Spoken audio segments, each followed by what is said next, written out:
Right next to me is Honda's very first fully electric vehicle. This is the 2024 Honda Prologue EV. Now this is the Touring Edition, right smack dab in the middle. You got the base, the Touring, and the Elite. And this is at $56,000. So it's pretty much in the middle. They go from low 52 to high just about 60, 59, 60 range. And this is right in the middle.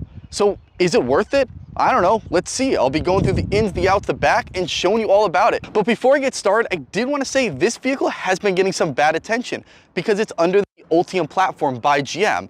Me personally, I thought it was just the battery, the motor was made by GM.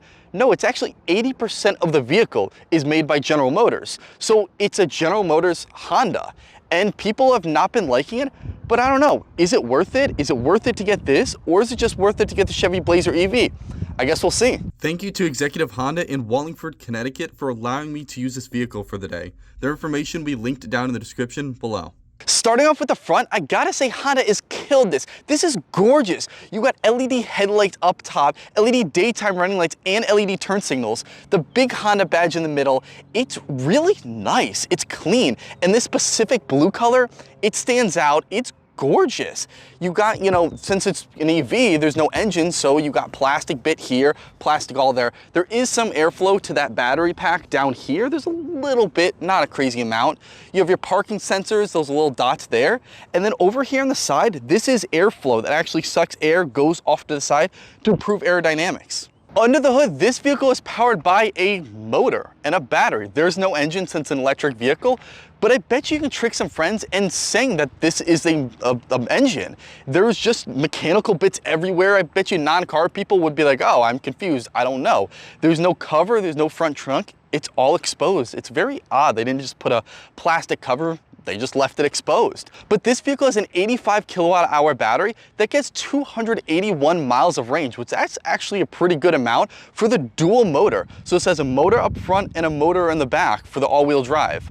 But you can get a single motor front wheel drive variant and it has 297 miles of range. So it's really not that big of a difference from the two ranges. Some vehicles will have a dual motor and a single motor and it's like a 30-40 mile range difference. So good on Honda for keeping it relatively stable in that range. And since this is the all-wheel drive version, this has 288 horsepower and 333 foot-pounds of torque, which is a really good number in a family SUV. Now the big question is, how fast does it charge? Well, this has a level 1, level 2, and level 3. That's what's down there.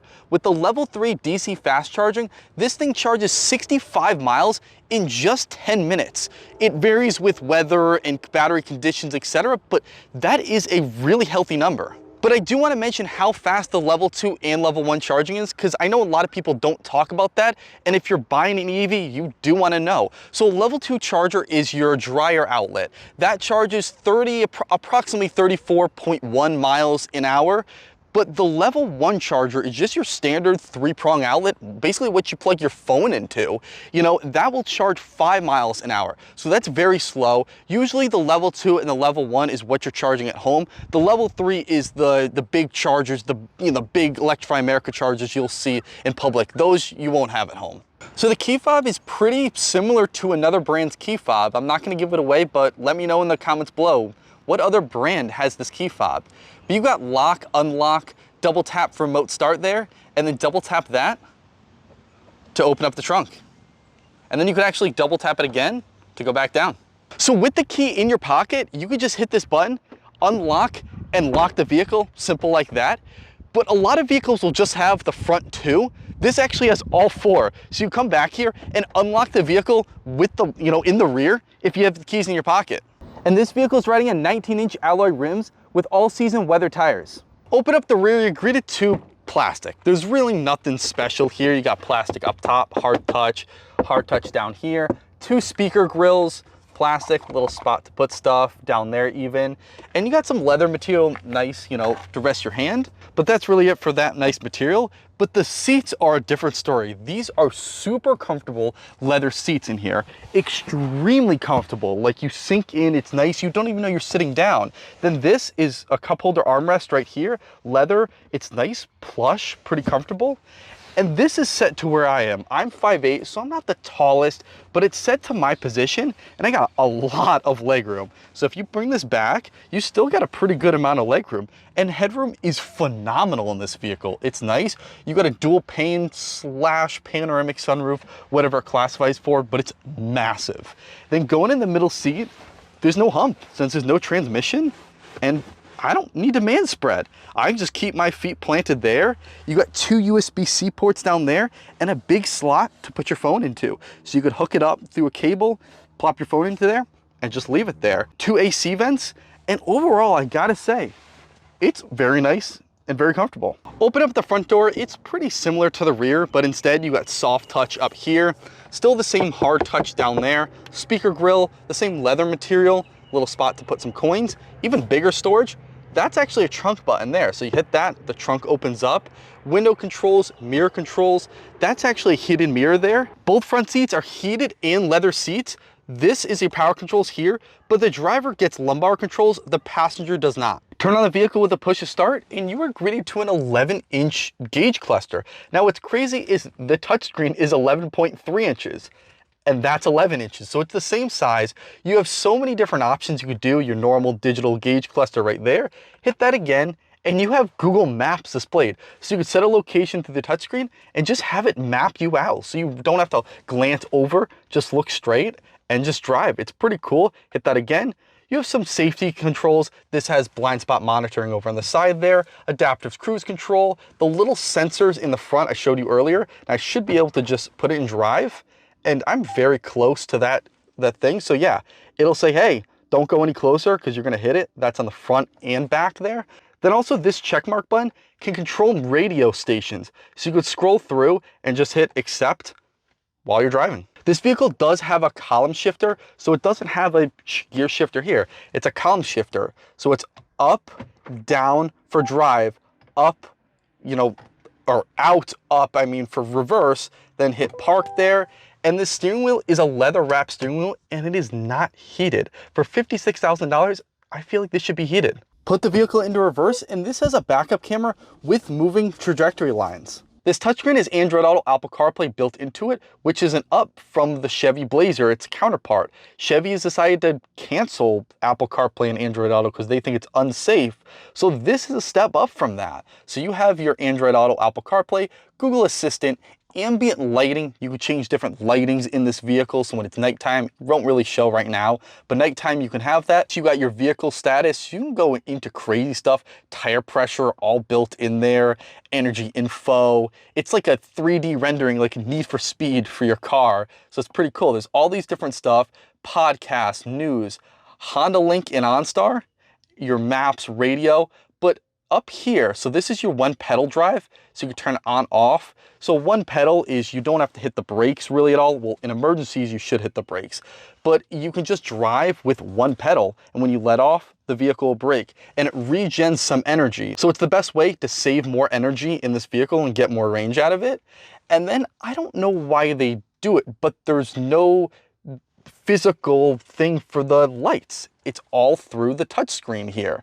So you got lights through a touchscreen. It's weird. It's nice and easy. This bar never goes away, whatever apps you're in, but it's weird that they didn't. So one thing I do want to talk about is Google Maps, which is pretty cool. So I'm in Connecticut, but let's say I want to drive to Massachusetts, which is 2 hours away to the location I put in.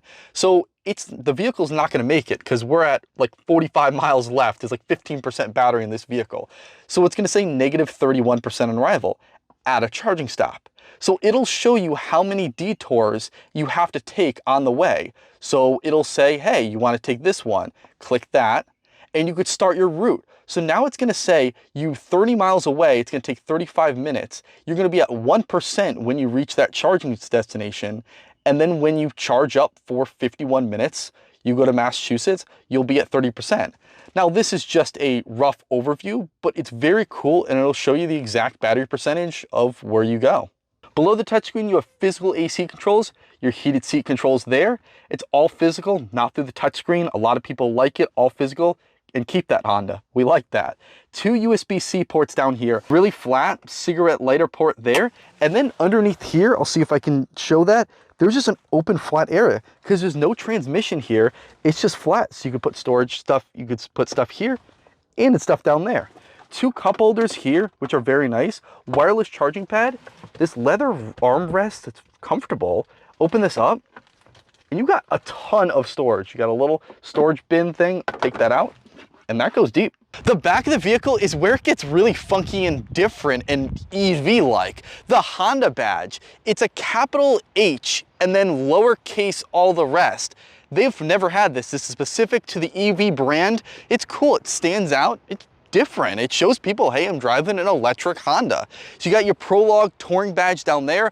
All the way on that side, you have the E all-wheel drive badge. I'll pan to that. You got LED taillights, LED turn signals.